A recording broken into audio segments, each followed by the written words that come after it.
दोस्तों, आज हम बात करेंगे कॉन्स्टिपेशन के बारे में। ये एक बहुत ही कॉमन समस्या है जो इनवेरिएबली अगर मैं बोलूं तो 10 में से 3 से 4 लोग इस कंप्लेंट्स के साथ आते हैं। इनफैक्ट अगर किसी को और भी प्रॉब्लम है तो ये एक एसोसिएटेड प्रॉब्लम रहती है इनवेरिएबली। मैं बात करूंगा कॉन्स्टिपेशन होता क्या है, कॉन्स्टिपेशन के कॉमन कॉजेज क्या है, कब हमें सावधान रहने की जरूरत है और कैसे हम इसको प्रिवेंट कर सकते हैं। मेरा नाम डॉक्टर धनंजय पांडे है। मैं सीनियर कंसल्टेंट हूँ max super speciality hospital Vaishali, Delhi NCR में, और मेरा क्लिनिक है इंदिरापुरम, गाजियाबाद में, जहां मैं इवनिंग में ओपीडीज करता हूँ। कॉन्स्टिपेशन होता क्या है, पहले हम इसके बारे में बात करते हैं। कॉन्स्टिपेशन एक बहुत ही कॉमन समस्या है और यूजुअली अगर किसी को मोशन के दौरान बहुत जोर लगाना पड़ता हो या बहुत सख्त मोशंस होते हो या स्टूल होते हो या तो 3 दिन के बाद मोशन होता हो, so that is what constipation is.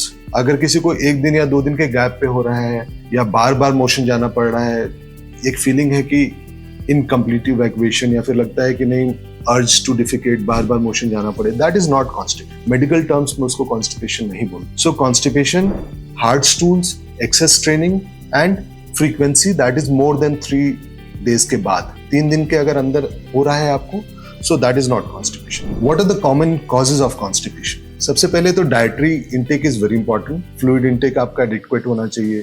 अगर इनटेक एडिक्वेट नहीं है, फाइबर्स अच्छे से नहीं ले रहे हैं, that is a very common cause. Then there are some medical conditions like diabetes, hypothyroidism. अगर उनकी मेडिसिन एडिक्वेट नहीं ले रहे हैं या फिर वो डिरेंज्ड है, अपनी नॉर्मल रेंज में नहीं है, that can be a cause. Then there are some medicines like antibiotics हैं या फिर कुछ ऐसी दवाइयां हैं जो कॉन्स्टिपेशन कॉज कर सकती हैं। इसके अलावा और भी कॉजेज होते हैं और अगर 100 में से हम बात करें तो 15 से 20% लोग ऐसे होते हैं जिनमें कोई कॉज नहीं मिलता। We call that idiopathic. Idiopathic मतलब कोई कॉज हमें मिला नहीं उस केस में कॉन्स्टिपेशन का after extensive evaluation.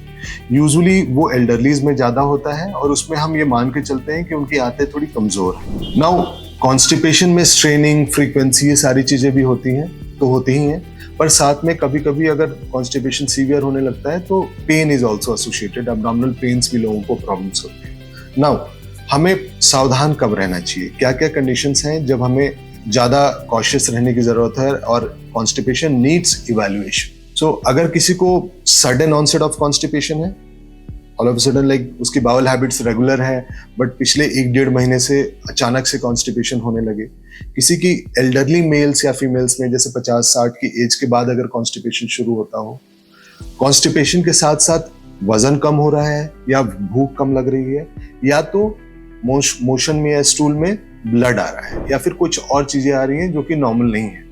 So these are the causes या दीज आर द फैक्टर्स जहां हमें कॉशियस रहने की या सावधान रहने की जरूरत है।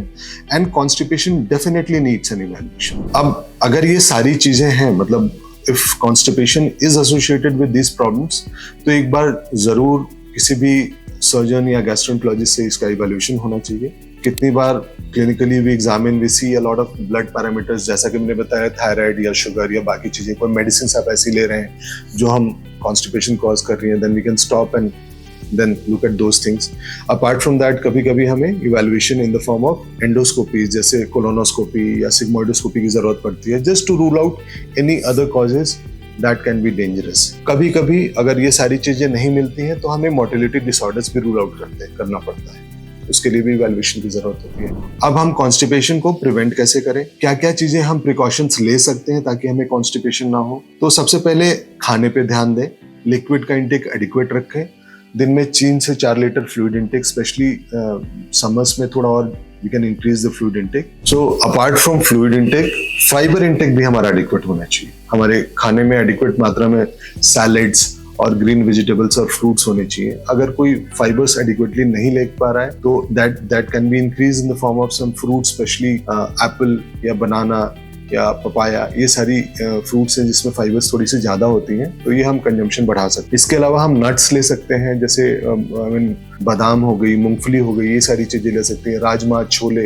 ये सारी में फाइबर ज्यादा होता है, सो इनकी मात्रा हम बढ़ा सकते हैं अपने खाने में। इसके अलावा फिजिकल एक्टिविटी भी बहुत जरूरी होती है। Obesity is also a cause of constipation, that can also lead to constipation. So हम फिजिकल एक्टिविटी, अपना वजन तो कंट्रोल में रखना ही है, पर साथ में फिजिकल एक्टिविटी भी दिन में कम से कम 30 मिनट्स ऑफ वॉकिंग एटलीस्ट जरूर होनी चाहिए। Now I like to briefly talk about a couple of things, जैसे कि कुछ ऐसे फैक्टर्स भी होते हैं जो कॉन्स्टिपेशन एग्रीवेट करते हैं, जैसे कि अगर हम मोशन करने वॉशरूम में जा रहे हैं तो कोई और गैजेट्स का इस्तेमाल नहीं करें, जैसे कि उस टाइम हम फोन्स या आईपैड से लेके कुछ नहीं जाए अंदर, न्यूज़पेपर्स ना लेके जाए तो बेहतर है, क्योंकि उस टाइम क्या होता है कि if you are using those things while passing motion then that diverts your attention and that can aggravate constipation.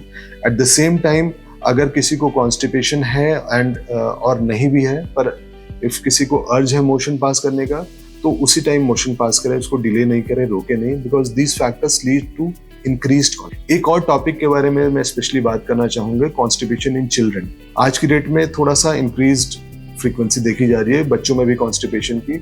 उसका जो मोस्ट कॉमन फैक्टर है वो होता है dietary habits and physical activity.